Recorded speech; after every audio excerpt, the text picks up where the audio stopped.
Exposição da Epístola aos Gálatas, capítulo 1, do verso 1 ao verso 5.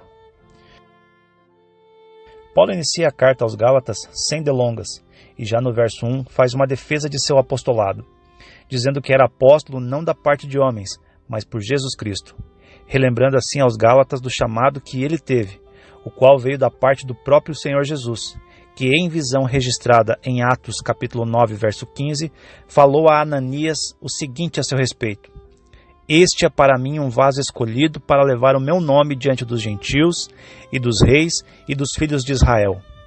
Além disso, aquilo que Paulo pregava não vinha de sua própria construção intelectual, mas sim daquilo que ele havia recebido do Senhor por revelação, e é isso que ele vai destacar no verso 12. Como visto na introdução da carta aos Gálatas, havia um grupo de mestres judeus pseudo-convertidos ao cristianismo, possivelmente vindos do farisaísmo, que agora passaram a ser conhecidos como judaizantes, que iam de cidade em cidade, ensinando que os gentios precisavam guardar a lei de Moisés e circuncidar-se para realmente fazerem parte do povo de Deus. E é muito provável que tais judaizantes desqualificassem o apóstolo Paulo e alegassem serem mais chegados dos apóstolos de Jerusalém como Pedro, Tiago e João.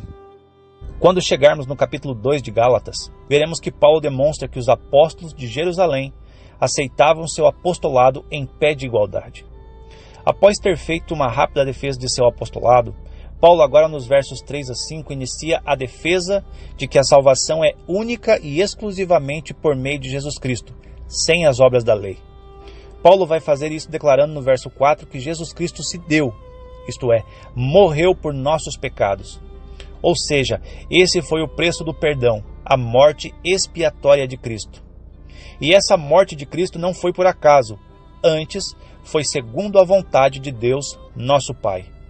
Isso nos traz à memória a profecia do servo sofredor, de Isaías capítulo 53, quando no verso 10 diz que ao Senhor agradou moê-lo. E no verso 11 demonstra o porquê Deus se agradou disso, ao declarar que o meu servo, o justo, justificará a muitos, porque as iniquidades deles levará sobre si.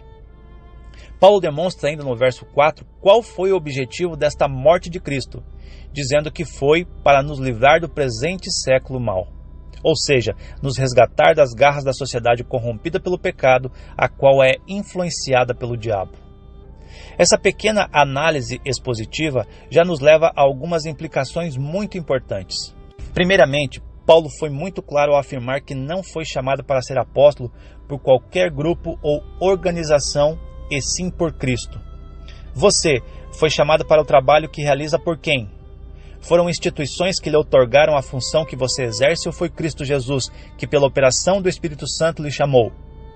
Segundo, mesmo que uma instituição denominacional não lhe outorgue uma função eclesiástica, você continua com a responsabilidade de pregar o Evangelho, pois Cristo nos comissionou a isso quando disse em Marcos 16,15: Ide por todo o mundo, pregai o Evangelho a toda criatura. Terceiro, Cristo morreu em nosso lugar, e com isso comprou-nos para si, e agora não pertencemos mais a este mundo de iniquidade. Por isso vivamos como servos de Cristo neste mundo. Por fim, não restou nada para Paulo fazer, a não ser exaltar a Deus pela bênção de ser comprado por Cristo e comissionado para ser apóstolo.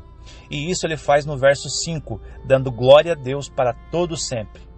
Você pode, neste exato momento, erguer a sua voz e glorificar a Deus, pois foste comprado por Cristo na cruz do Calvário e tens a gloriosa oportunidade de trabalhar para o avanço do reino de Deus.